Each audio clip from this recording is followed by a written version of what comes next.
ವಿದ್ಯಾರ್ಥಿಗಳೇ, ಮಗ್ದುಮ್ ನವೋದಯ ಹಾಗೂ ಮೊರಾರ್ಜಿ ತರಗತಿಗಳಿಗೆ ಸ್ವಾಗತ. ನಾವಿವತ್ತು ಕನ್ನಡದಲ್ಲಿ ವಿರುದ್ಧಾರ್ಥಕ ಪದಗಳನ್ನು ಕುರಿತು ನೋಡೋಣ. ವಿರುದ್ಧಾರ್ಥಕ ಪದಗಳು, ಮೊದಲನೇದಾಗಿ ಶುದ್ಧ, ಅಶುದ್ಧ ಅಂದ್ರೆ ಪ್ಯೂರ್, ಇಂಪ್ಯೂರ್, ಶುದ್ಧ, ಅಶುದ್ಧ. ಎರಡನೇದಾಗಿ ಶಾಂತಿ, ಅಶಾಂತಿ. ಮೂರು, ವಿವೇಕ, ಅವಿವೇಕ. ನಾಲ್ಕು, ವಿಶ್ವಾಸ, ಅವಿಶ್ವಾಸ. ಹೀಗೆ ಎಲ್ಲದಕ್ಕೂ ನಾವು ಬರೆದ್ರೆ ಅದು ವಿರುದ್ಧಾರ್ಥಕ ಪದ ಆಗೋದಿಲ್ಲ. ಕೆಲವೊಂದು ಟೈಮ್ಸ್ ನಾವು ಚೇಂಜಸ್ ಆಗ್ತವೆ, ಇಡೀ ಶಬ್ದನೇ ಬೇರೆ ರೂಪಕ್ಕೆ ರೂಪಾಂತರ ಆಗುತ್ತೆ.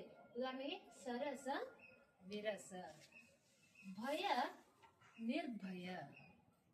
ಬುದ್ಧಿವಂತ, ಮೂರ್ಖ. ಪೂರ್ಣ, ಅಪೂರ್ಣ. ಪರ, ವಿರೋಧ. ಪರದೇಶ, ಸ್ವದೇಶ. ನೋವು, ನಲಿವು. ಸ್ವಾರ್ಥ, ನಿಸ್ವಾರ್ಥ. ನಿಧಾನ, ವೇಗ. ಸಜ್ಜನ, ದುರ್ಜನ.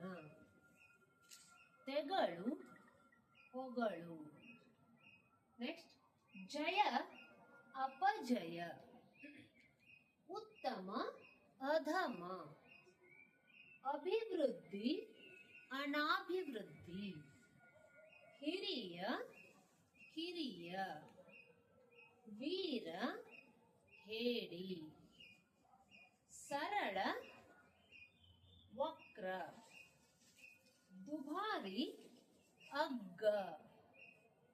ಅತಿ, ಮಿತಿ. ವಿಖ್ಯಾತ, ಕುಖ್ಯಾತ. ಏಳು, ಬೀಳು. ಗರ್ವಿ, ನಿಗರ್ವಿ. ಆಸಕ್ತಿ, ಅನಾಸಕ್ತಿ. ಅವಶ್ಯ, ಅನಾವಶ್ಯ. ಆಗಮನ, ನಿರ್ಗಮನ. ಅನೇಕ, ಏಕ.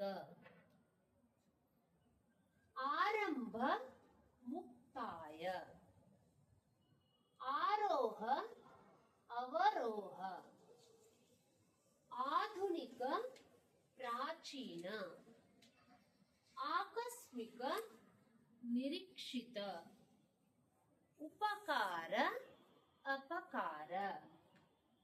ಆಧರ, ಅನಾದರ. ಅಗತ್ಯ, ಅನಗತ್ಯ.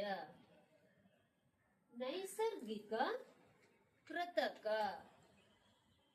ನಂಬಿಕೆ, ಅಪನಂಬಿಕೆ.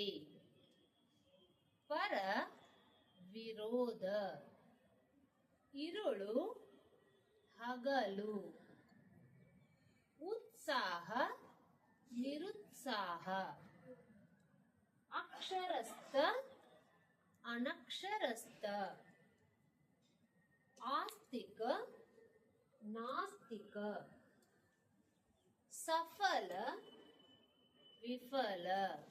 ಹೀಗೆ ಈ ಎಲ್ಲಾ ವಿರುದ್ಧಾರ್ಥಕ ಪದಗಳು ಬರುವ ಮೊರಾರ್ಜಿ ಪರೀಕ್ಷೆಯಲ್ಲಿ ನಿಮಗೆ ಸಾಕಷ್ಟು ಉಪಯುಕ್ತವಾದಂತಹ ಮಾಹಿತಿಯನ್ನು ಕೊಡ್ತವೆ.